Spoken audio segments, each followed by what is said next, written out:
श्री सच्चिदानंदमय स्वरूपम विश्वाख्यनामांकित शक्तियुक्तम षड्लक्षणं श्री परमेश्वराख्यं तं चित्परं चक्रधरं स्मरामि। हे गोविंद हे गोपाल हे दयानिधा, हे गोविंद हे गोपाल हे दयानिधा, हे गोविंद हे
Govinda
गोविंद हे गोपाल हे दयानिधान हे गोविंद हे गोपाल हे दयानिधान हे गोविंद हे गोपाल हे दयानिधान हे दयानिधान हे दयानिधान।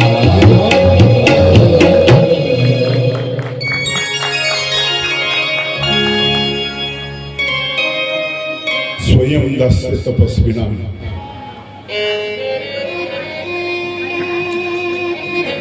त्या सूत्राला आधार मानून त्याच्यावर मी एक अभंग लिहिलेला आहे आणि तो अभंग सोडवायचा असतो, टीका सोडवतात अशा पद्धतीने अभंग सोडवायचा असतो। महाराष्ट्रामध्ये कीर्तनाची पद्धती संत एकनाथ नामदेवांपासून सुरू झाली असं म्हणतात, परंतु कीर्तनाचे धागेदोरे हे चक्रधर स्वामींच्या लीळा चरित्रापर्यंत गेलेले आहेत। म्हणून कीर्तनाचे आद्य जनक स्वामींना म्हणायला हरकत नाही। माझा भजावया पूजावया द्रव्य नाही असं ज्यावेळेस आचार्य म्हणतात, त्यावेळेस सर्वज्ञ म्हणतात देव तो अंतर्गम्य तो भजवा पूजावा ना लगे तो चिंतने मनने आठवणे कीर्तने भज्य पूज्य की गा। पंचावतार उपार करताना तुम्ही भजन करताय, प्रवचन करताय तुम्ही भजनच करताय, पोथी करताय तुम्ही भजनच करताय, आणि कीर्तन करताय तुम्ही भजनच करताय, आणि कीर्तनाचं श्रवण करताना तुम्ही जे श्रवण करताना ते हे भजनच आहे। श्रवणम कीर्तनम विष्णु स्मरणम पाद सेवनम अर्चनम वंदनम दास्यम सख्यम आत्मनिवेदनम। कीर्तनाच्या 9 प्रकार आहेत, 9 विधा भक्तीमध्ये येतात। पहिलाही श्रवण, ऐकता आलं पाहिजे माणसाला, ऐकतात लोक पण ऐकत नाही। प्रवचन ऐकतात, पोथी ऐकतात, कीर्तन ऐकतात पण ऐकत नाही, जसं सांगितलं तसं करत नाही। सर्वज्ञांनी गीतेच्या काही सूत्रांचा अनुवाद केलेला आहे मराठीमध्ये।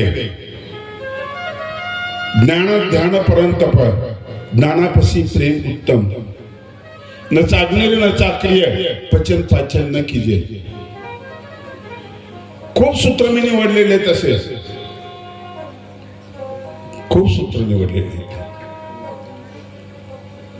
आणि म्हणून कीर्तन ही महानुभावांची भक्ती आहे, कोमेजली दुर्लक्षित झाली, अत्यंत निवृत्तीवादामुळे त्यांनी त्यांचा उद्धार केला, त्यांचं बरोबर आहे। तर एकाच फांदीवर 2 पाय लावून बसलेले स्वामी ह्या वडनेरीला, त्या 2 पायाचा अर्थ काय घ्यायचा? एक आहे दादोसाठी वेदांत, दुसरा आहे सिद्धांत आमच्या परंपरेसाठी। गीतेमध्ये उपनिषदाचे काही श्लोक आहेत, त्याचं वावडं नाही स्वामींना। असं समजू नका की स्वामींची उंची कमी आहे, नाही, मोठी आहे। हे विशाल हृदयाचं लक्षण आहे। कुणाचं घ्यायचं? ददाती प्रीती गृह्णाती गुह्यमाख्याती पुच्छती। प्रेम असेल तर आम्ही चहा घेतो, नसेल तर नाही म्हणतो। प्रेम असेल तर कोणाचा सल्ला घेतो, नाही तर नाही घेत आम्ही। स्वामींमध्ये प्रेम आहे म्हणून इतर ठिकाणचे काही संदर्भ जे आलेले आहेत ना, ते आपण मान्य करायला पाहिजेत।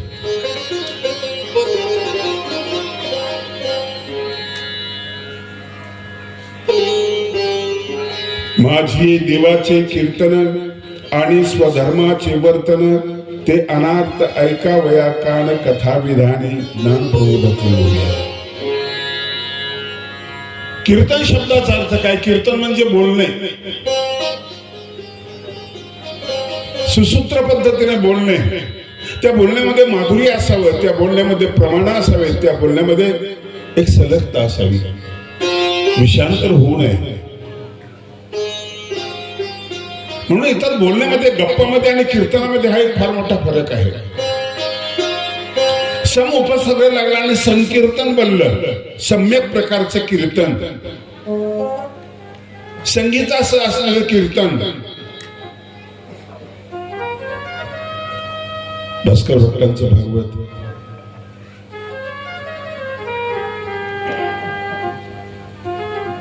दिमाईसाचं गाणं नको म्हटल्यानंतर गाते आणि निघते तर गुणगुणत निघते. स्वामी त्याला थांबवतात, तू आवाज. विद्यापीठात सगळे विषय आहेत पण वेगवेगळे विषय आहेत. प्रवचन शिकवलं जातं, संगीत शिकवलं जातं महाविद्यालयामध्ये, सगळे विषय शिकव. कीर्तन हा विषयच नाहीये, कारण हे सगळे विषय कीर्तनामध्ये आहेत. स्वामींचं लीळा चरित्र म्हणजे कीर्तनाचंच एक रूप आहे. कीर्तनामध्ये दृष्टांत असतात, कीर्तनामध्ये सिद्धांत असतो, कीर्तनामध्ये प्रमाण असतात, कीर्तनामध्ये कथा असतात. रात्री परावर कथा कथिता उजळले, तै विस्मिते मुनिवरे पुसगे प्रभूते. सामर्थ्य वेधक महानिज दर्शनाचे, सांगे सुवेदपती राज कथा प्रसंगे. स्वामी कथाकार आहेत. दानाश्री रागामध्ये स्वामींनी जी चौपाई गायली ना, स्वामी गायक आहेत, स्वामी गुराखी आहेत, स्वामी सर्वज्ञ आहे, माता आहे, पिता आहे. काय तुम्ही सर्व मम देव देव. कीर्तनकार असावं त्याच्यामध्ये. कीर्तनाचं सगळं तर मोठी आमच्या पूर्वजांनी लिहिलेलं आहे. म्हणून देवाचे गुणाचे कीर्तन, एक कीर्तन असं आहे की गुण कीर्तन आहे, फक्त गुणांचं वर्णन करायचं. एक लीला कीर्तन आहे, फक्त लीलेचं वर्णन करायचं, फक्त लीलेचं. एक स्वरूपाचं कीर्तन आहे. कीर्तनाचे वेगवेगळे सगळे प्रकार आहेत. स्वामींच्या लीळा नाहीत का गायला जाऊ नयेत का? त्याच्यावर कीर्तन होऊ नये. काही त्याच्या मर्यादा सांभाळून कीर्तन करायला हरकत नाहीये. म्हणून खूप दिवस झाले मी कीर्तन केलेलं नाहीये, सोडलं, जवळजवळ सोडलं. कथा करताना फक्त मी गातो एवढंच आहे. आणि आज मला कीर्तनाचा मुद्दाम मांडायचा आहे. कीर्तन संप्रदायाचा प्रचार थोडासा विस्तृत झाला असता, ग्रस्त मंडळी कीर्तनकार झाली असती आणि याचा पंथाला फायदा झाला असता, खूप फायदा झाला असता. 9 प्रकारे देवाची उपासना करायची.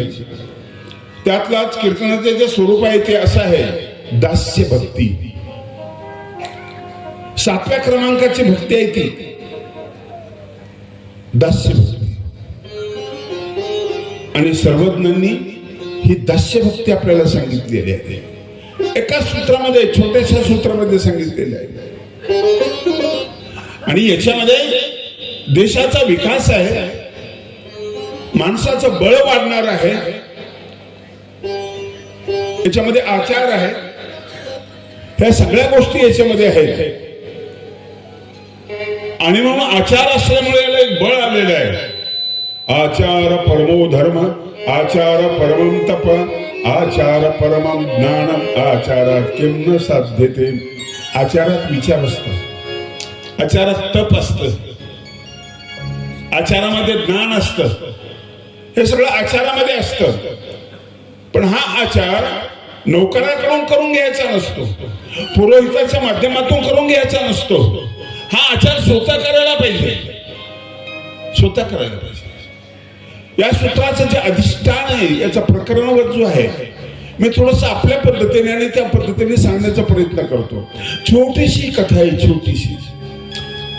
स्वामी फिरत असतात, सतत स्वामींचे दौरे असतात. आणि एक वेळेला काय झालं की 2 बाया आहेत, लखवाईसा आणि एकाईसा. या 2 बायांची गंमत अशी, एक काही काम सांगितले, काही सांग कामी. दोन्ही माणसं कामाच्या नाही, जगाच्या. काम सांगा काही करत नाही, धोतर हातामध्ये धरून पंक्तीला वाडा म्हणतो, वरण इकडे आणणारे, भात तिकडे आणणारे, भजी तिकडे वाढ करत काही नाही. आणि सांग कामाला काय करायचं हे कळत नाही. प्रसंग खूप छोटा आहे. लोकाईसा चाला काय, तिला स्वामित्व आवडतं, मोठं होणं आवडतं, आयतं खाणं आवडतं, काम नकोय, अजिबात नकोय. वराड निघाला लंडन मधला एक प्रसंग आहे. सुनबाई म्हणते एका बाईला, सांगू की तुम्हाला वंशज कवडीचं काम करत नाही, इकडची कडे तिकडे टाकत नाही, काही केलं ते मीच केलं म्हणते. परवाना हरभरे भिजवले, फुगले टाळून मीच फुगवले म्हणे ते. आता हिच्यामुळे फुगले काय का म्हणे, पाण्यात टाकले म्हणून फुगले. शेतात पीक चांगलं झालं म्हणून माझ्यामुळे चांगलं झालं. हरभरी मिली तेवढा ती येते ती बदलून दे. वंश कधी आलात, काय बरं चाललंय काय.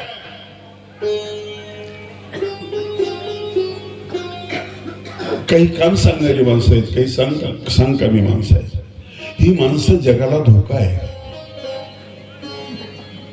लोकाई सारा तिची वाटी मध्ये जेवण करते, ती जेवण करते पण ती धुवायला सांगते एका इसाला. काम छोटस आहे पण स्वावलंबन नाहीये, परावलंबन आहे, परपृष्ठ जीवन आहे तुमचं. आई तो कोणाचं खाऊ नका. आणि ही दूत राहते, ही सांग कमी आहे, ही भोळी आहे. काय लाचारी आहे माहित नाही, काय मजबुरी आहे माहित नाही. दोन फरक जरा हा. इथं विषमता जन्माला आली. सर्व ज्ञानाची सुरुवात केली ना ती वाटीपासून सुरुवात केली. इथं समाज सुधारणा किंवा आत्मोद्धाराचा जो प्रकार आहे वाटीपासून सुरू झालेला आहे. वाटीमध्ये छोटीशी गोष्ट आहे पण ह्या वाटीमध्ये सगळं खेळतंय. वाटी सगळे खेळताय. सारखी ती वाटी दूत राहते, हे गप्प बसलेले असते, खाते. देणं नाही, घेणं नाही, पैसे नाही, खर्च काही खर्च नाहीये. ऐदीपणा, ऐदी माणसं स्वामींना आवडत नाही म्हणून स्वामींनी ही दाव भीती, पो भीती, धरे धर कुठे भुजो भीती, उंच स्थळे साम्य करीती. श्रम सांगितले, श्रमाचं मूल्य सांगितलेलं आहे. माता ऋषीच्या आश्रमामध्ये एका सगळे विद्यार्थी बसले. माता ऋषीने विचारलं पाणी कोणतं चांगलं आहे रे पवित्र. एक म्हणे गंगेचं, एक म्हटला ब्रह्मपुत्रेचं, एक म्हटलं यमुनेचं. माता ऋषी म्हणाले नाही, श्रमाचं पाणी महत्वाचं आहे, पवित्र आहे. गंगेच्या यमुनेच्या पाण्यावर जग चालत नाही, त्या काळचे लोक होते सुखी. पण श्रमाचा घाम जो आहे ना तो रामापेक्षा मोठा आहे. त्यालाही श्रम घ्यावे लागले. गरज काय होती, तो मोठा होता तर त्यालाही श्रम घ्यावे लागले. श्रम एकासाठी आणि त्या लोकाईसाकडे ह्या दोन स्त्रिया आजही सगळीकडे आहेत. अर्ध्या एकाईस आहेत आणि अर्ध्या लोकाईस आहेत. स्वामी त्या ठिकाणी सांगतात, स्वयंदास्य दरिद्रस्य स्वयंदास्य नृपस्य च स्वयंदास्य गुरुर्ज्ञेयं स्वयंदास्य तपस्विनां. कुठेतरी हा श्लोक आहे. स्वामींनी त्यातला अर्धाच तो करून घेतला, तेवढाच कामाचा होता. स्वयंदास्य तपस्विनां, तपस्विनां दास्यं स्वयं. तपस्व्याचं दास्य स्वतः असतं, तो स्वतः करत असतो सगळं. स्वयंदास्य नृपस्य, राजा स्वतःचं काम स्वतः करतो. स्वयंदास्य तपस्विनां, केवढं मोलाचं सूत्र आहे. आज हे सूत्राकडे आपलं लक्ष नाही, त्याचा अर्थ कळला नाही, संदेश घेतला नाही आपण. महाराष्ट्राला युपीचे, बिहारचे आणि मध्य प्रदेशचे मजूर काय करायचे. अरे कुठे गेली याची शक्ती, महाराष्ट्राची शक्ती कुठे. दणकट देशा, राकट देशा, दगडांच्या देशा. संभाजी राजांची तलवार 125 किलोमीटर 125 किलोची होती. कावजीची तलवार 45 किलोची होती, तो हाताला उचलायचा. असा शक्तिशाली असलेला आमचा महाराष्ट्र. कृष्णाने करंगळीवर पर्वत उचलला. आज आमच्या अंगठ्यात ताकद नाही. मुंबईला बिहारचे लोक दूध काढायला आहेत. बिहार जर आखडून दिला ना, दूध काढता येणार नाही आम्हाला. तुमची शेतीचे कामं ते लोक करतात, कारखान्याचे करतात. तुम्ही काय करताय. शेती आहे तुमच्याकडे, म्हणून काहीच करत नाहीये.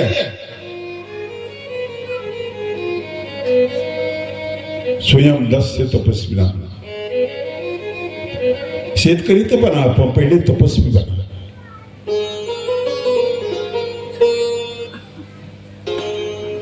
पहिले दास बना. स्वयं दास्याचं प्रचोदन. पहिले दास बना. दास शब्दाचा अर्थ सेवक नाहीये. दासाकडे याचना नसते, दासाकडे प्रार्थना नसते, दासाकडे मागणी नसते. भाव मनाचं समर्पण, सर्वस्वाचं विसर्जन, याचं नाव आहे दास. त्याला काहीच लागत नाहीये, त्याचं नाव दास आहे. अपेक्षाच नाही कुठली. सेवकाला अपेक्षा आहे. दास जवळचा आहे, सेवक लांब आहे.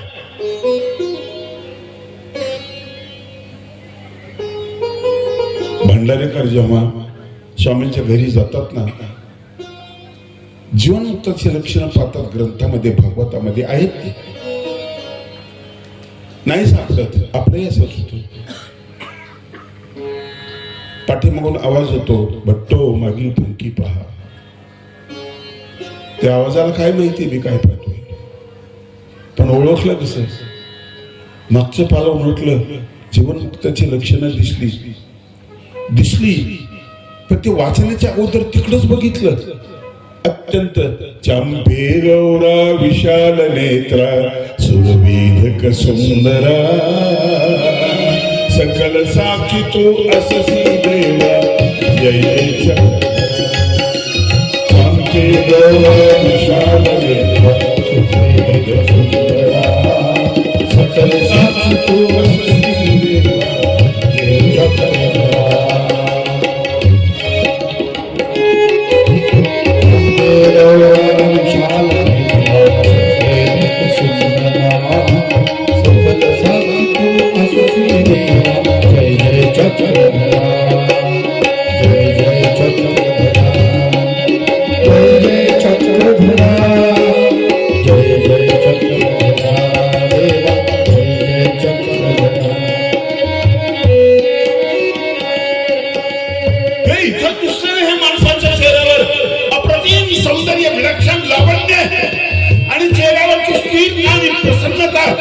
चिंतेची छटा नाही, काळजीची रेषा नाही.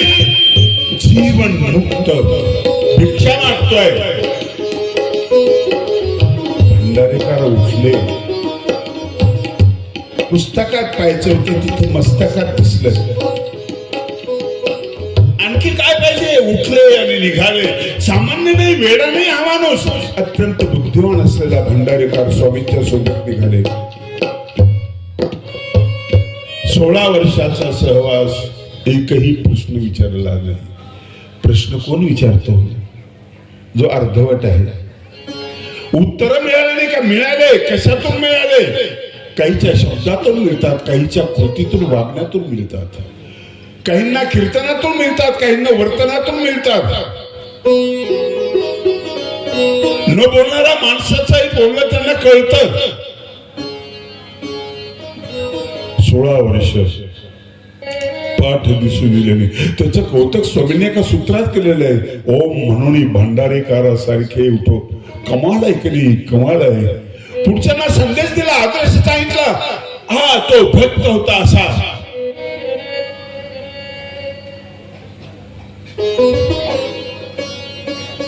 पट्टीशाळा असो की इंगळीचा प्रसंग असो, इंगळी चावली काय असते गोष्ट? मुंगी चावली तर माणूस विचलित होते. इंगळी चावली तो आहे ना जीवन मुक्त. मी अडकलो या वेदनेमध्ये. मागावं का नाही मागत. दास मागत नाही. कितीही संकट आले तर दास मागत नाही. तो संकटाला झेलतो, संकटाला सोयीचं करून देतो, विघ्नाला अधीन करतो. आलेलं विघ्न पाहतो आणि नंतर मग त्याला अधीन करतो.